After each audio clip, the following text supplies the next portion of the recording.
Amados, vamos então para a última parte da lição 2. Algum irmão está sem a revista, sabe? Aí, meus amores. Ou, não, Izinha, me ajude. A Juraci, o Joãozinho, ótimo. Ninguém fique sem a revista. Amém? Ela, além de barata, está com um conteúdo maravilhoso. Tem mais uma ali. Algum irmão aqui sem a revista? Glória. Só estender a mão a gente passa. Amém? Ninguém fique sem a revista. E caneta sempre para anotar. É muita coisa para anotar. Glória a Deus. Amados irmãos, o estudo número 2, ele é consequência do estudo 1. No estudo 1 nós vimos Jesus dizendo: eu edificarei a minha igreja e as portas do inferno não prevalecerão.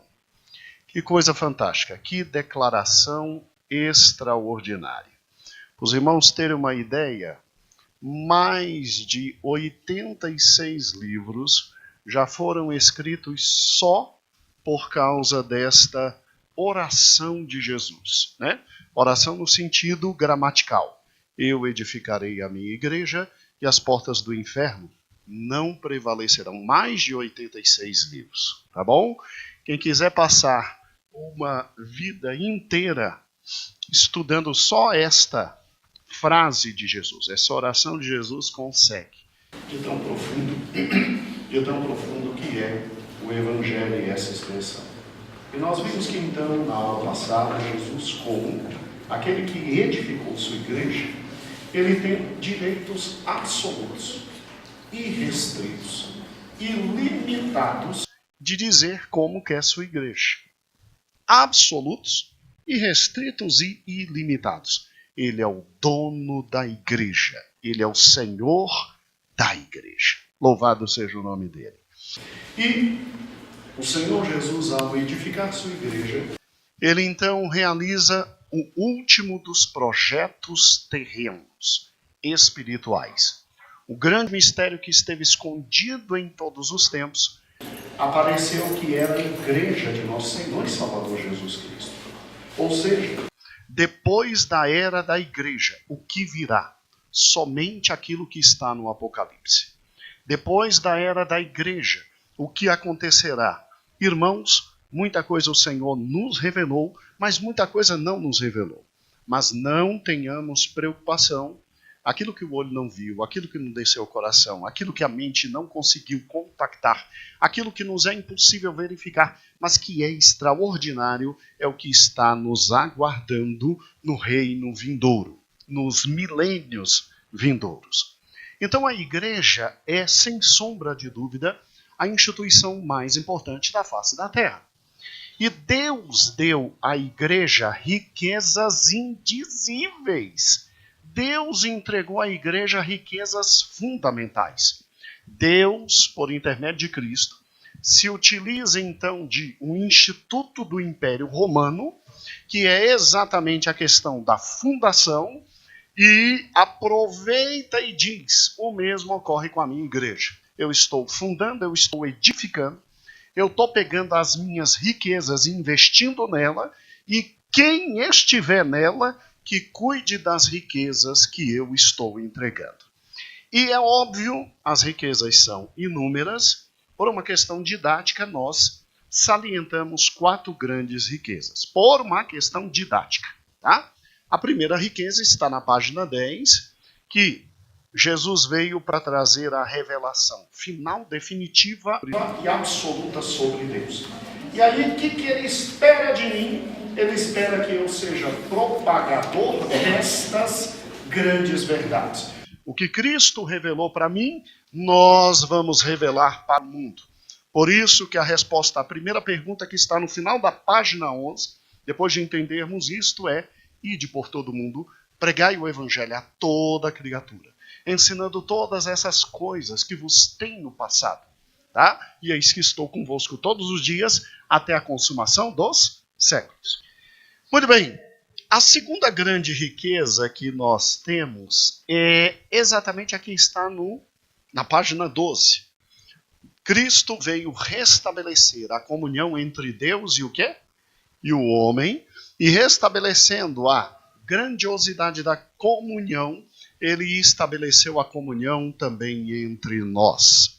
E aí, a resposta à pergunta da página 12 é exatamente: e agora, o que Cristo espera de mim? Cristo espera 3 coisas: que eu me afaste do pecado, porque Ele é santo, santo, santo, e Ele quer ter comunhão comigo. Segundo lugar, que eu não quebre de maneira alguma essa comunhão, que eu permaneça em comunhão com Ele todos os dias. Por isso que eu me exponho à palavra e eu vivo em oração. E em terceiro lugar, que eu vivo em comunhão com os meus, o quê? Irmãos, porque não adianta, se eu não tenho comunhão com meus irmãos, eu não tenho comunhão com Deus. Terceira grande riqueza que ele trouxe à humanidade. Por intermédio da igreja, espera que preservemos e possamos ampliar. O Filho veio para destruir as obras, o quê? Malignas. Ele veio para dar um fim ao sofrimento. E aí vimos toda esta dimensão na quarta-feira. Vimos que o Senhor é soberano, Ele cura quando quer, Ele retira enfermidades quando quer, Ele nos abençoa materialmente quando quer. E louvado seja o nome dEle, a vontade dEle é perfeita, é boa, é maravilhosa para a nossa vida. Por isso, a resposta à pergunta que está na página 13, e agora, como Cristo conta comigo? Ele conta comigo e com você como anunciadores, testemunhas das suas grandezas, mas também testemunhas sinceras. Não é aquele tipo de gente que sai andando e pregando por aí, que tudo vai mudar depois que aceitou Jesus e que o cristianismo... Não. Ele nos espera como testemunhas sinceras, de que Ele é Senhor, de que Ele é soberano, de que Ele é Senhor sobre todas as coisas e situações, e que no momento que Ele desejar, tudo muda na vida humana. Então, louvado seja o nome dEle. E a última grande riqueza que nós trouxemos aos irmãos, e que vamos ver agora, está na página de número 14. Página de número 14. O Filho veio possibilitar o nosso acesso à vida, o quê? Eterna. Irmãos, em primeiro lugar, é fundamental que nós entendamos que a vida que temos neste mundo é pequena, é um nada, é uma pálida sombra da eternidade. É interessante porque a gente se gruda a esta vida, se abraça a essa vida. Existe nesta vida como se o amanhã não fosse vir, como se a eternidade não existisse. É aquilo que o pastor Elias Santana pregou no domingo passado. A vida aqui é tão boa, Deus é tão bom conosco. Deus nos dá o pão de cada dia, Deus nos dá a água de cada dia, Deus nos dá o alimento de cada dia, Deus nos dá a vida de cada dia. Deus é tão bom conosco aqui, que em última análise a gente se esquece que será melhor no céu. Essa é a verdade. Essa é a verdade. Poxa vida, você ter o privilégio de ter uma esposa que serve a Deus. Você tem o privilégio de um marido que serve a Deus. Você tem o privilégio de ver seus filhos crescerem na igreja. Você tem o privilégio de todo dia ter em casa, com certeza, o pão e a manteiga. Às vezes dá para ter a Nutella, às vezes não dá para ter a Nutella, mas pelo menos o pão com manteiga está lá. E você vê as coisas acontecendo, e Deus tendo misericórdia, você vivendo, isso é maravilhoso. Convenhamos que isso é maravilhoso. E isso nos distrai ao ponto, Deus é tão bom conosco aqui nesta vida, que às vezes nos esquecemos da vida eterna. Eu venho te lembrar que a maior conquista de Cristo não foi a vida terrena. A maior conquista de Cristo foi abrir a nós, humanidade, a vida eterna. A vida eterna. É por isso que você vê alguns irmãos que ao falecerem, depois de anos e anos de extremo sofrimento, você vê exatamente sempre um testemunho de alegria, de felicidade, de contentamento, de gozo, porque o que espera ele na vida eterna é muito grande. É muito grande. É interessante que Cristo veio sobremodo para acabar com o maior problema que nós tínhamos, o pecado. E a maior consequência do pecado, a morte eterna. A morte eterna. Então ele veio sobremodo para, na cruz, destruir o poder do pecado, conquistar a morte e abrir para mim e para você a vida, o quê? Eterna. E aí eu venho essa manhã conversar com você sobre muitas indagações que são feitas sobre esse detalhe. E lhe lembrar que a gente vive aqui olhando para a eternidade. É o que o Luterinho também disse no domingo passado e que foi muito interessante, ficou no meu coração. Ninguém tem que armar tendas eternas e definitivas no deserto. O que está esperando a gente é a nova Jerusalém, a Canaã celestial. Então, meus amados irmãos, é fundamental nós entendermos exatamente a maior conquista de Cristo, preservarmos essa conquista e levarmos os outros a viver essa conquista, que é a vida eterna. Leia comigo, por gentileza, os textos que estão na sua revista. Já deixe aberta a sua Bíblia, que nós vamos ter que andar muito na Bíblia hoje. O primeiro texto está exatamente em 1 João 5, 5, 9 a 13, e que está na sua revista já no início da página 14. Acompanhe a leitura. Quem é que vence o mundo, senão aquele que crê que Jesus Cristo é o Filho de Deus? Se recebemos o testemunho dos homens, o testemunho de Deus é maior. Porque o testemunho de Deus é esse, que seu Filho testificou. Quem crê no Filho de Deus, em si mesmo tem o testemunho. Quem a Deus não crê, mentiroso faz. Portanto, não creu no testemunho que Deus de seu Filho deu. E o testemunho é este, que Deus nos deu a vida eterna.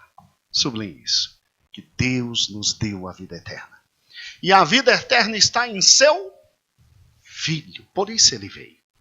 Deus deu ao homem o direito à vida eterna.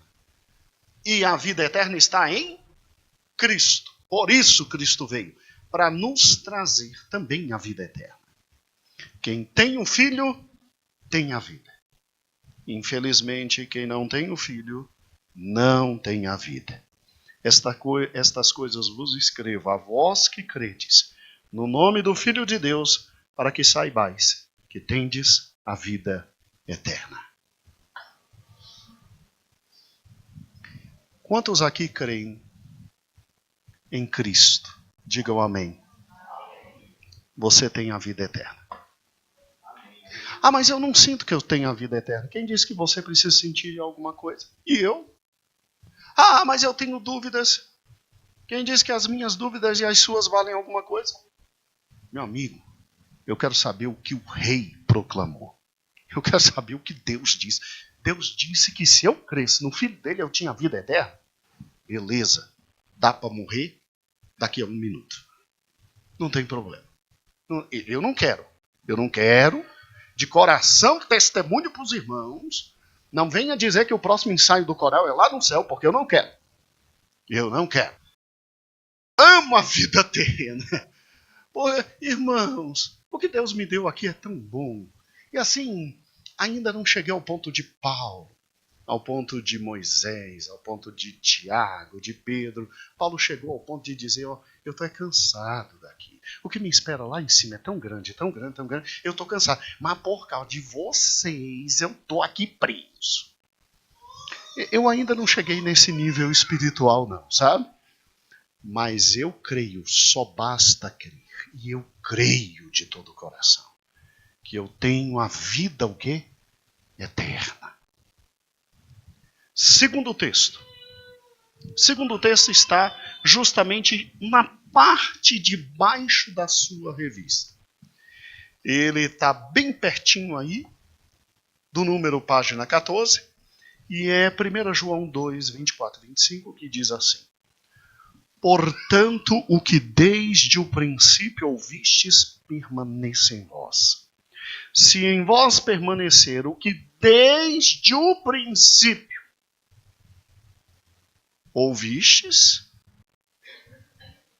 também vós permanecereis no Filho e no Pai. E esta é a promessa que ele nos fez. A vida o quê? Então eu tenho que permanecer onde? No Filho. Eu tenho que permanecer naquilo que eu ouvi. E aí eu alcanço a vida o quê? Eterna. A vida eterna é um dom de Deus. A vida eterna nos é concedida por misericórdia de Deus. Mas se eu quiser jogar fora, Eu jogo fora tanto a minha vida presente quanto a minha vida o quê? Eterno. se eu quiser, eu pego meu casamento e eu jogo no lixo. Se eu quiser, eu pego a mulher maravilhosa que Deus me deu e jogo no lixo. Se eu quiser, eu pego os bens que Deus me deu para, em primeiro lugar, suprir sua igreja e suprir minha família, e eu jogo no lixo. Se eu quiser, eu pego minha vida e eu jogo no lixo. Mas se eu quiser, eu posso fazer algo pior ainda. Eu posso pegar a vida eterna e jogar no lixo. Entenda, o texto é claro. Não há necessidade nem de se desenhar. Permaneça no que desde o princípio vocês ouviram. Permaneça. E a promessa é para quem permanecer. Vida o quê? Eterna. É por isso que não tem como acreditar no calvinismo neste ponto. E nem em muitos outros. Aquela história de que nasci já para o inferno. E que já nasci para o céu, isso não existe. O amor de Deus é para todos. E eu que já acredito em Cristo e já tenho a vida eterna, eu que bote as barbas de molho para não jogar fora a vida, o quê? Eterna. Mas aí vem uma pergunta. Como é que eu respondo esta pergunta que está aqui? E agora quais são as expectativas dele? Se eu não tenho aqui na revista, pastor, tudo o que significa a vida eterna. Daí porque não adianta ler a revista em casa sozinho, tem que estar na escola bíblica do Unical. E aí, junto com a escola, junto com a revista, a gente cresce. Vida eterna eu tenho. Mas o que é isso? Vida eterna eu possuo. Mas o que eu vou ter? Irmãos, primeiro fato referente à vida eterna é o meu e o seu corpo. Então comece a anotar tudo que você conseguir. Primeiro fato referente à vida eterna é o meu e o seu corpo. Segundo fato referente à vida eterna é a questão da memória, do conhecimento. E terceiro e último fato quanto à vida eterna são as atividades que teremos na vida eterna. E só há um jeito de entender e discernir tudo isso: Jesus Cristo. Não tem outro jeito de discernir a vida eterna que não Jesus Cristo, em razão do primeiro texto que nós lemos. Deus resolveu demonstrar a vida eterna para nós em Cristo. Por isso Cristo veio. E em decorrência de tudo que aconteceu após a morte de Cristo, e em decorrência de todos os fatos referentes após a morte e no tocante à ressurreição, é que nós temos pálidos conhecimentos sobre a vida eterna. Então não me venha dizer que tudo que vai acontecer com você na eternidade será uma surpresa, porque Cristo já nos revelou. Primeira coisa que Cristo revelou a nós, quanto ao corpo. E aqui eu sei que a maioria dos amados irmãos tem simples pensamentos, porque papai já nos deixou muito bem instruídos quanto a isso. Mas para recordarmos, eu quero lhe dizer, tem um corpo novo te esperando. Tem um corpo novo me esperando. Corpos sem problemas visuais, como os meus. Corpos sem problemas hormonais, como da maioria das irmãs, né? Teve uma irmã que chegou e conversou comigo e perguntou: pastor, o senhor está bem de saúde? Porque o senhor perdeu metade do senhor, né?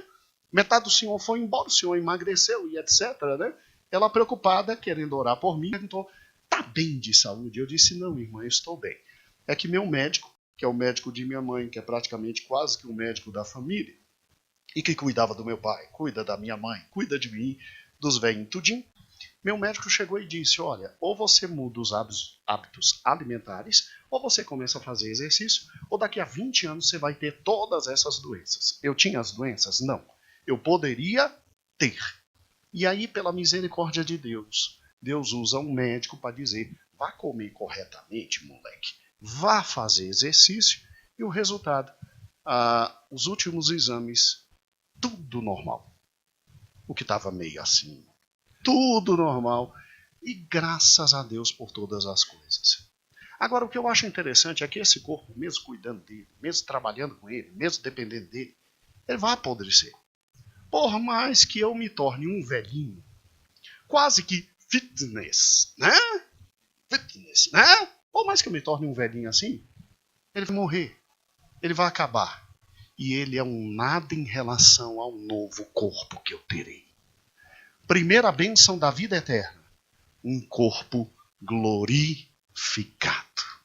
E olha que interessante, só vou recordar com você, porque você já sabe disso. Abra comigo, por gentileza, 1 Coríntios capítulo 15, que obviamente fala de ressurreição. Vamos para 1 Coríntios capítulo 15. Você em casa, meu amado irmão, leia tudo de 1 Coríntios capítulo 15. Rapaz, mas é uma fé que sobe no coração da gente. 1 Coríntios capítulo 15. E eu quero conversar com você somente os últimos versículos. Só os últimos versículos. A partir do versículo 35. Você se lembra desse texto? Não precisa nem explicar. É só ler. Vamos juntos. Versículo 35. Mas se alguém dirá, como é que ressuscitarão os mortos? E que corpo terão? Insensatos, tu que semeias é vivificado. E, se primeiro não morrer, não há de ressuscitar. E quando semeias, não semeias o corpo que há de nascer, mas o simples grão, como de trigo, doutra qualquer semente. Mas Deus dá-lhe o corpo como quer. Cada semente, seu próprio corpo. Nem toda a carne é uma mesma carne. Nem toda a carne dos homens outra. Carne de animais é outra. E de peixes é outra. E de aves é outras. Assim, há corpos celestes e corpos terrestres.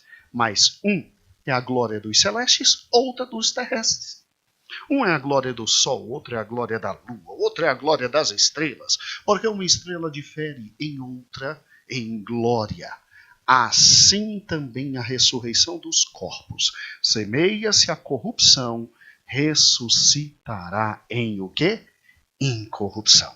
Semeia-se em ignomínia, ressuscitará em glória. Semeia-se em fraqueza, ressuscitará em vigor.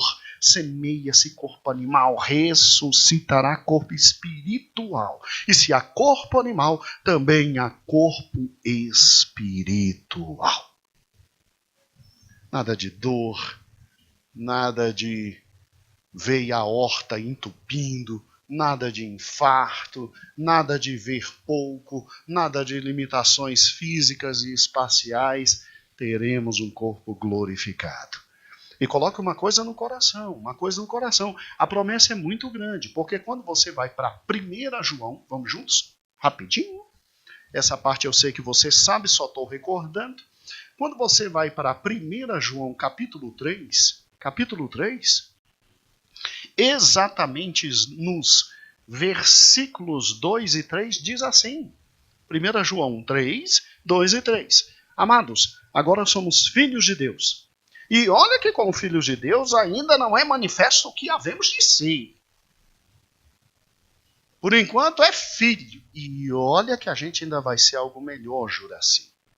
Mas sabemos que quando ele se manifestar, seremos semelhante a ele, porque assim como é, o veremos. E qualquer que nele tem esta esperança, purifica-se a si mesmo, como também ele é puro. Nós seremos como ele é. Ele diz que nós seremos semelhantes a... Agora, não espere corpos espirituais idênticos. Cada um é um, cada um terá um novo nome, cada um terá uma nova identidade e cada um terá um corpo só seu.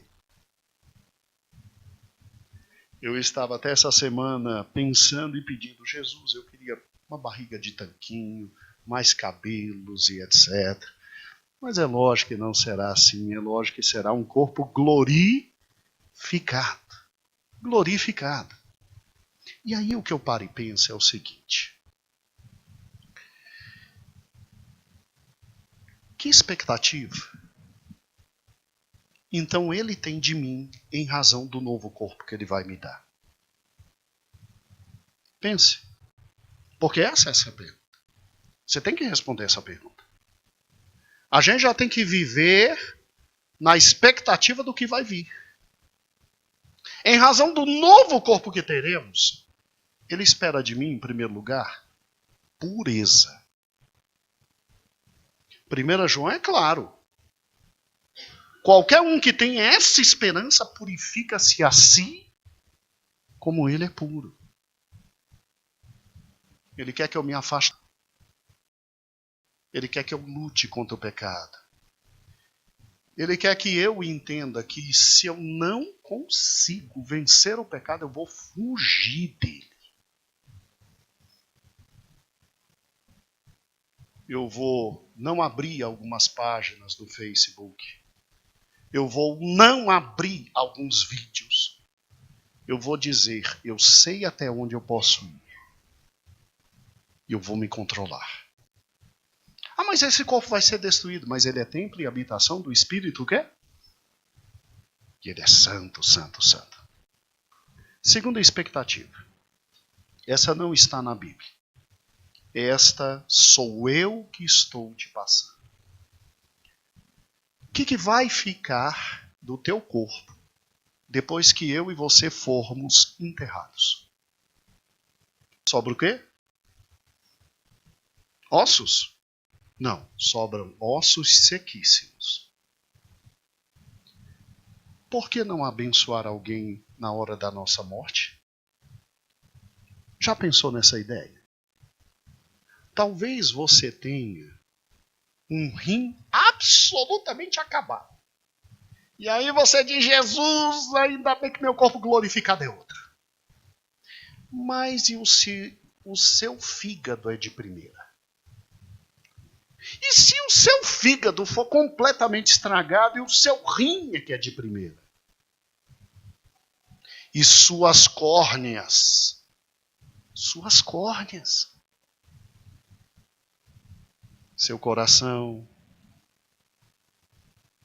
Pastor, eu não vou precisar disso na hora da ressurreição. Será que se eu doar, Jesus vai dizer, vai nascer sem o fígado? Eu sabia que o sorriso viria. Que Deus é Deus. Você sabe o que significou a cruz? Morte dando vida a outros. Você sabia que o justo, até quando morre, ele é bênção? Sabia disso? Que tal você começar a pensar e conversar com a família e dizer, olha, quando eu morrer, pode tirar tudo. Deixa a gordura, porque ninguém vai precisar de gordura. Tem que servir de bênção até para os bichinhos que nos comem lá embaixo. E fique tranquilo. Quando soar a trombeta, glória a Deus, nós nos levantaremos e eternamente viveremos com Ele. Não está na Bíblia. É uma ideia. Pense nisso. Pense nisso. E em terceiro lugar, já que é para cuidar do templo do Espírito, por que não acreditar no que Deus deixou? Por que não ir nos médicos? Ou será que a ciência médica foi dada pelo diabo?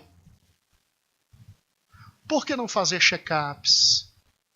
Por que não fazer uma caminhadazinha? Por que não comer talvez um pouco melhor? Por que não descansar?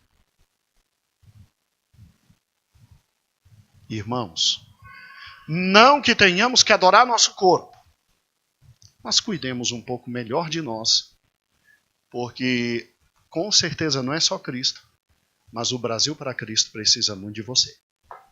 Você vai ter que cuidar de muita gente, você vai ter que evangelizar muita gente, você vai ter que discipular muita gente, você vai ter que trazer muita raiva pro diabo, você está entendendo? Você tem que trazer muita raiva pro diabo, a ponto do diabo querer destruir teu corpo. Mas não se preocupe, o anjo do Senhor está ao teu lado. Cuida do teu corpo, porque Jesus precisa muito de você. E por fim, aqueles irmãos a quem Deus destinou um momento difícil para a sua existência quanto ao seu corpo. Escute, não cesse de pedir a Deus a sua cura e a sua bênção. Se Ele te curar, Ele é Deus, se não curar, continua sendo Deus. E lembre-se que o que está esperando você é muito maior do que te falta aqui. Amém. E por fim, grave, nossa vida aqui é um sopro, a eternidade é a eternidade. Portanto, glória a Deus pelo novo corpo. Pastor, e as memórias? Como é que ficam as memórias? Gente, assim como Cristo é, nós seremos. Olha para Cristo. Olha para Cristo. Cristo é a revelação de Deus para a vida eterna. Olha para Cristo. Cristo, depois que voltou, perdeu a consciência? Esqueceu quem era? Pedro, João, Tiago. Cristo deixou de saber o que aconteceu? Cristo perdeu a noção de tudo que tinha feito por nós? Cristo perdeu o tirocínio de que tinha que ir agora ao céu e apresentar o sangue e nos redimir eternamente? Ô pastor, peraí. Então a gente não vai perder a consciência? Irmãos, eu creio na Bíblia. A Bíblia diz que como Ele é, nós seremos. Eu creio que nós teremos capacidade mental completa de entender tudo o que foi e tudo o que está acontecendo. Então tudo. Não pode esquecer mais nada, né, pastor? Meu amor, nem eu e nem você teremos problemas de memória. Pastor, e como é que fica meu coração se eu me lembrar das coisas tristes? Irmãos, será que Deus vai nos ressuscitar para sofrer no céu? Cristo chegou e disse: o que eu estou preparando para vocês, vocês não têm ideia. Cristo aqui na terra já disse que a vontade dele para nós aqui é perfeita, boa, justa, honesta, maravilhosa. É o que há de bom. Aí tu acha que Cristo aqui já me deu tudo de bom, lá em cima está guardando sofrimento. Sabe por que você não sofrerá no céu? Porque finalmente você entenderá o que é a justiça de Deus. E aqui eu me lembro de um dos maiores sermões que eu já li e estudei. O inigualável John Wesley. Quando ele pega Mateus e ele diz: importa cumprir toda a justiça de Deus. Irmãos, o que aquele homem fez com aquele texto, ele pegou do Gênesis, ele foi ao Apocalipse, e ele conseguiu mostrar para todo aquele que leu já esse texto, que no futuro Deus será tão justo, tão justo, tão justo, que nos embeberá de toda a sua justiça e nós veremos todos os justos julgamentos dele contra todos aqueles que não o aceitaram, e ainda o louvaremos, dizendo: ó Deus Santo, justiça, honra e verdade são teu trono. Eu e você não choraremos, porque Deus nos fará entender tudo. E o que hoje vemos em parte, Jeremias, amanhã veremos completamente. O que hoje vemos em sombra, amanhã veremos absolutamente. E mais ainda, em razão da posição que teremos no céu, o conhecimento tem que ser mais amplo. Eu defendo esta tese. Creio na palavra de Deus. E além do texto de João, que me manda olhar para Cristo e ver que Cristo trouxe a vida eterna e que nós seremos como Ele, então, como Ele, teremos um corpo, não o corpo dele. A diferença de corpos. O corpo dele é dele. O corpo dele é do Cordeiro de Deus que tira o pecado do mundo. Se o brilho do nosso corpo for um terço do dele, já está bom, né, Cícero? Está bom. O dele é dele. Ele passará por nós. Todos nós nos ajoelharemos e confessaremos que Ele é o Senhor. Amém. Para a glória de Deus. É outra coisa. É lógico que o conhecimento dele também nos será dado e nós cresceremos, mas memória nós teremos. Abra comigo, por gentileza, em 1 Coríntios, capítulo 13. Vamos juntos. Pegue 1 Coríntios, capítulo 13. Olha que lindo. Versículo 12. Porque agora vemos por espelho, em enigma. Mas quando ele vier, veremos face a... Agora conhecemos em parte. Mas então, sublime, conhecerei, como também sou conhecido. O texto se refere a ele, Madalena. A ele. Assim como ele me conhece, eu conhecerei. Como é que Deus nos conhece? Já leu o Salmo 139 todinho? Senhor, tu me sondas e me conhece. Conhece meu levantar, meu deitar, meu sentar.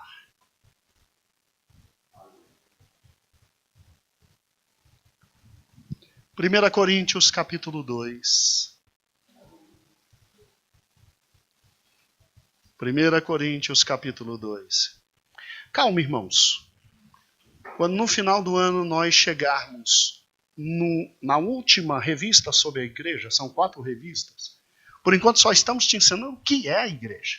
Quando chegarmos na última revista, o destino eterno da igreja, aí a gente vai aprofundar Apocalipse e a igreja. Aí você vai ver como vale a pena servir ao Senhor. 1 Coríntios, capítulo 2, versículo 6. Todavia falamos sabedoria entre os perfeitos, não porém a sabedoria desse mundo, nem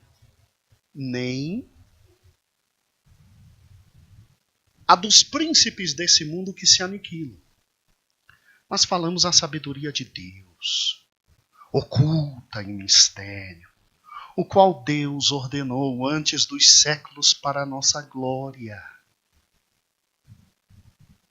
Há uma sabedoria oculta antes dos séculos, determinada para a igreja, e que nos será motivo de glória, orgulho, a qual nenhum dos príncipes desse mundo conheceu, porque se conhecesse, nunca crucificaria o Senhor da glória. Mas como está escrito, as coisas que o olho não viu, não ouviu, vir ao coração, são as que Deus preparou para os que o amam. E nos revelou pelo seu Espírito, porque o Espírito penetra todas as coisas, ainda as profundezas de Deus. Porque qual dos homens sabe as coisas dos homens, senão o Espírito do homem que está nele? Assim ninguém sabe as coisas de Deus, senão o Espírito que é. Mas nós não recebemos o Espírito do mundo, mas o Espírito que provém de Deus, para que pudéssemos conhecer o que nos é dado gratuitamente. O que está te esperando no céu e o que está me esperando no céu é sublime. Então essa história de que tudo se aniquilará, negativo. Mas pastor, aí eu não consigo compreender o que está em Isaías 65. Porque me parece que Isaías 65 está indo na contramão de tudo que o Novo Testamento está falando. Ainda bem que ele está no Velho Testamento, né? Calma. Assim diz a palavra do Senhor, porque eis que eu crio novos céus e nova terra, e não haverá lembrança das coisas passadas, nem mais se recordarão. Mas vós folgareis, exultareis perpetuamente, porque eu crio, pois eis que eu crio para Jerusalém alegria e para o seu povo gozo. A palavra é para quem? A palavra é para quem? Não, para Jerusalém e para Israel.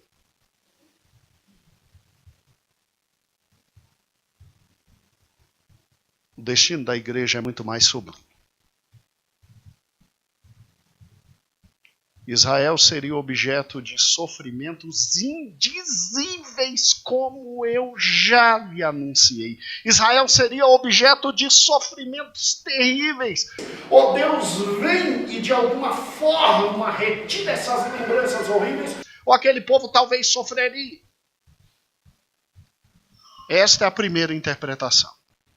A segunda interpretação que tem desse texto, de que Israel teria por parte de Deus a mesma bondade que virá a nós. Viria a Israel uma graça e uma bênção tão grande, não só o novo corpo, mas uma nova mente, com simplesmente o entendimento da justiça de Deus, que todos aqueles que o aceitaram entenderiam que tudo aquilo que passaram no passado foi justiça pura e absoluta de Deus. O irmão está livre para crer na primeira, de que Deus realmente apagará tudo da cabeça dos israelitas, ou na segunda. Eu creio na segunda. Porque eu creio que no céu o Senhor nos juntará num único povo e nos dará uma única bênção, de um corpo glorificado e uma mente como a mente de Cristo. Eu creio nisso. Tá? E os irmãos fiquem livres, porque não tem uma posição única aqui para verificarmos. Pastor, que maravilha! Então, nossa memória será maravilhosa. Então é um novo corpo, uma nova mente, ótimo. E o que eu vou fazer no céu? Eu vou descansar e tocar harpas? Com os anjinhos. Engraçado, né? Até a ideia do anjo é errada, né? O anjinho tocando harpa. Meu amigo, tu vai ter trabalho. Mas tu vai ter trabalho como nunca teve na vida. Mas pastor, eu não gosto muito de trabalho, não. Eu assim, prefiro mais o dia do descanso do Senhor. O domingo em que eu posso estar na igreja e deitar. E mamãe só me chamar para eu poder. Amigo, vai mudando porque vai ter muito trabalho. Muito trabalho. Você terá atividades tremendas. Por gentileza, vá comigo. São só 3 textos. Não dá para ler tudo. Depois eu passo o restante. Por gentileza, vá para Apocalipse, capítulo 20. Apocalipse, capítulo 20. Apocalipse, capítulo 20. Revelação de Jesus Cristo. Mas não foi João que escreveu? João só foi a mão. Apocalipse é Cristo. Falando para a igreja tudo o que vai acontecer ao final. Apocalipse capítulo 20. Versículo 4 a 6. Vi tronos e assentaram-se sobre eles aqueles a quem foi dado o poder de julgar. Vi almas daqueles que foram degolados pelo testemunho de Jesus Cristo e pela palavra de Deus, e que não seguiram a besta e a sua imagem, e não receberam o sinal na testa nem na mão. E viveram e reinaram com Cristo durante o quê? 1000 anos. 1000 anos. Se para aqueles que vieram no final da grande tribulação já tem bênçãos e reinos, e eu que vou com Cristo na primeira ressurreição. Eu que vou com Cristo. Vá por gentileza para 2 Timóteo capítulo 2. 2 Timóteo capítulo 2, versículo 12. 2 Timóteo capítulo 2, versículo 12, assim diz. Versículo 11. Palavra fiel é esta, que se morrermos com ele, também com ele viveremos. Se sofrermos, também com ele reinaremos. Agora, se o negarmos, também ele o quê? Nos negará. O que está te esperando? Está te esperando encrenca. Está te esperando nações na terra absolutamente dependentes de você. Está te esperando povos na terra dependentes absolutamente de você. Gente que você vai ter que cuidar da economia, da administração, da água, da luz.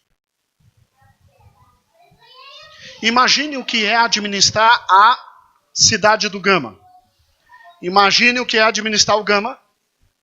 Imagine, vamos diminuir. Imagine o que é administrar só o setor sul do Gama. Você será rei. Se vira. Vai trabalhar. E muito. Vai ter folga não. Outros de nós seremos sacerdotes. Porque nações virão para viver eternamente na presença de Deus.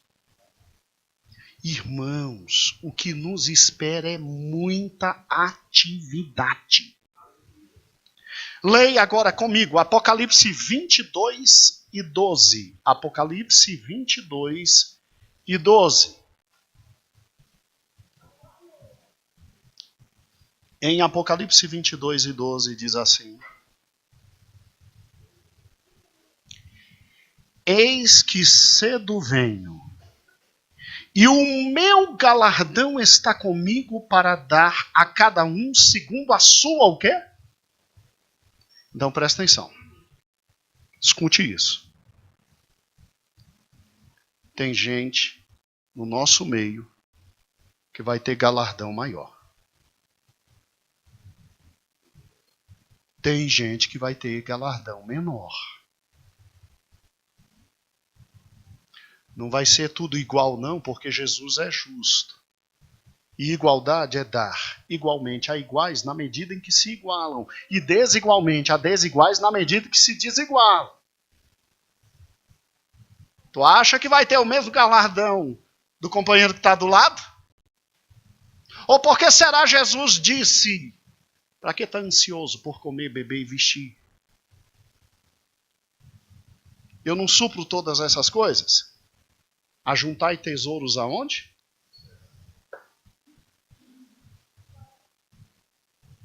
Você sabia que até o sofrimento é diferente? Você acha que no inferno é fogo para todo mundo e todo mundo gritando?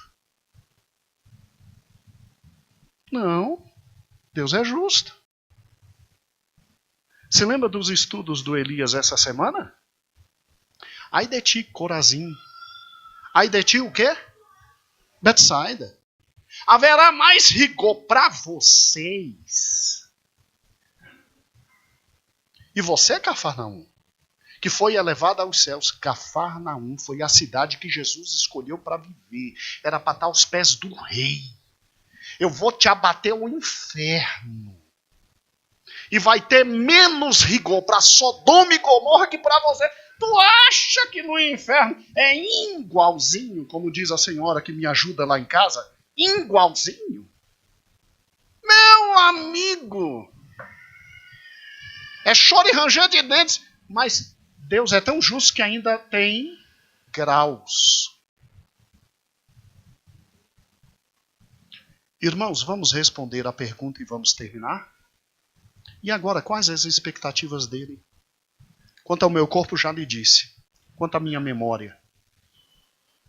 Jesus não vai te abençoar com uma mente nova? Então faz o seguinte, tira a dor do teu coração, tira a mágoa do teu coração, vai e perdoa logo esse irmão que você tem que perdoar. Ora e jejua por ele. Enche tua cabeça com a palavra de Deus. Enche tua cabeça com a graça de Deus, porque você vai precisar da palavra de Deus para administrar no futuro que você tem que administrar. Tu está achando que a palavra de Deus é só para agora? Se enche da palavra de Deus, que depois vai ficar sentindo falta lá em cima. Aí está lá como rei. Às vezes rei de uma cidadezinha. Aí chega uma pendenga para você. Estudou pouca palavra de Deus aqui, vai ter problema. Ainda bem que vai poder se comunicar com outro rei que está do lado. E talvez tirar dúvida. Talvez o WhatsApp celestial funcione na mão da gente. Quem sabe? Estou dando ideias, não é verdade? Olha que coisa fantástica. Elias, como é que você fez isso? Aí o Elias me responde, olha, vou perguntar para o Joãozinho. Obviamente um novo nome e uma nova identidade. Por fim, você não vai viver eternamente trabalhando para Deus na eternidade? Não vai viver eternamente trabalhando para Deus? Seja franco. Ganhe só o seu pãozinho de cada dia. E aqui já vai trabalhar para o Senhor. Entendeu? Vai cuidar da obra de Deus. Vai evangelizar. Vai cuidar das coisas do Senhor. Já vai se preparando. Entendeu?